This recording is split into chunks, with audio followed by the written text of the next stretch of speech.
ಚನ್ನಬಸವ ಪಟ್ಟದೇವರು ಅವರ ಶಿಷ್ಯಂದರು ಈ ಕಾರ್ಯಕ್ರಮದಲ್ಲಿ ಭಾಗವಹಿಸಿದ ಎಲ್ಲ ಪೂಜ್ಯರಿಗೆ ನನ್ನ ಅನೇಕ ಶರಣಾರ್ಥಿಗಳು. ಈಗಾಗಲೇ ಮಾತನಾಡಿದ ಸಹೋದರಿ ಲೀಲಾವತಿ ಪ್ರಸಾದ್ ಅವರಿಗೂ ನನ್ನ ಅನಂತ ಶರಣರು. ನೀವನ್ನೆಲ್ಲರೂ ನೋಡಿದರೆ ನನಗಂತೂ ಬಹಳ ಬಹಳ ಬಹಳ ನಿನ್ನೆಯಿಂದ ಇವತ್ತಿನವರೆಗೂ ನನಗೆ ಬಹಳ ಆನಂದ ಆಗಿದೆ. ಇಂಗ್ಲೇಷರ ಪೂಜ್ಯ ಅಪ್ಪಗಳ ಆಶೀರ್ವಾದ ಪಡೀಲಿಕ್ಕೆ ಅಂತ ನಾವು ನಮ್ಮ ಕುಟುಂಬ ಸಹಿತ ಇಲ್ಲಿ ಬಂದು ಈಗ 2 ದಿವಸದಿಂದ ಇಲ್ಲೇ ವಸತಿ ಮಾಡಿದ್ದೀವಿ. ಇದು ಬಹಳ ಪವಿತ್ರವಾದ ಸ್ಥಳ. ಪೂಜ್ಯ ಇಂಗ್ಲೇಷರ ಸ್ವಾಮಿಗಳು ಅವರ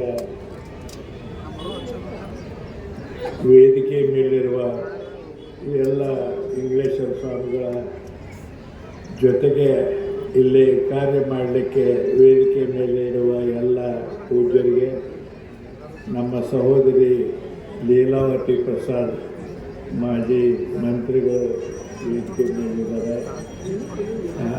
ಆ ಸಹೋದರಿ ಈಗಾಗಲೇ ಸಾಕಷ್ಟು ವಿಷಯಗಳನ್ನು ಮಾತನಾಡಿದ್ದಾರೆ. ನಾನು ನಿನ್ನೆ ದಿವಸ ಸಹಿತ ಅನೇಕ ವಿಚಾರದಲ್ಲಿ ಎಲ್ಲ ಗುರು ಹಿರಿಯರ ಮಧ್ಯದಲ್ಲಿ ನನ್ನ ಕೆಲವು ಅಭಿಪ್ರಾಯಗಳನ್ನು ಈ ಮಠದ ಬಗ್ಗೆ, ಪೂಜ್ಯ ಸ್ವಾಮಿಗಳ ಬಗ್ಗೆ ಮತ್ತು ನೀವು ಇಲ್ಲೆಲ್ಲ ಈ ಮಠದ ಬಗ್ಗೆ ಇರುವಂಥ ಒಂದು ಪೂಜ್ಯ ಭಾವನೆ ಇದೆಲ್ಲ ನೋಡಿ ನನಗಂತೂ ಬಹಳ ಬಹಳ ಆನಂದ ಆಗಿದೆ. ಯಾಕಂದರೆ ಇದೆಲ್ಲ ನಿಮ್ಮ ಚನ್ನಬಸವ ಪಟ್ಟದೇವರ ಮೇಲಿನ ಭಕ್ತಿ ಮತ್ತು ಅವರ ಮರಿದೇವರು ಏನಾದರೂ ಈಗ ವೇದಿಕೆ ಮೇಲೆ ಅವರೆಲ್ಲರ ಪ್ರೀತಿ ಅಭಿಮಾನ ನಿಮ್ಮೆಲ್ಲರ ಇಂದ ಕೂಡಿದೆ.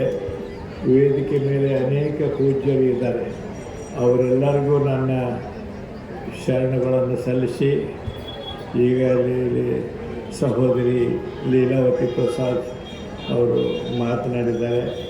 ಅವ್ರಿಗೂ ನನ್ನ ಅನಂತ ವಂದನೆಗಳನ್ನು ಸಲ್ಲಿಸಿ ಈಗ ಅವರು ಬಂದಿದ್ದಾರೆ, ವೇದಿಕೆಗೆ ಮೇಲೆ ಬನ್ನಿ ಅಂತೇಳಿ ನನ್ನನ್ನು ಈಗ ನಾನು ನಿಮ್ಮೆಲ್ಲರ ಪೂಜ್ಯರ ವೇದಿಕೆ ಮೇಲಿರುವ ಎಲ್ಲ ಪೂಜ್ಯರ ಅಪ್ಪಣೆಯನ್ನು ಪಡೆದುಕೊಂಡು ತಮ್ಮೆಲ್ಲರ ಅಪ್ಪಣೆಯನ್ನು ಪಡೆದುಕೊಂಡು ಇಂಗ್ಲೇಶ್ವರದಲ್ಲಿ ನಡೆದಂಥ ಕಾರ್ಯಕ್ರಮಗಳು ಬಹಳ ಐತಿಹಾಸಿಕವಾದಂಥ ಕಾರ್ಯಕ್ರಮಗಳು.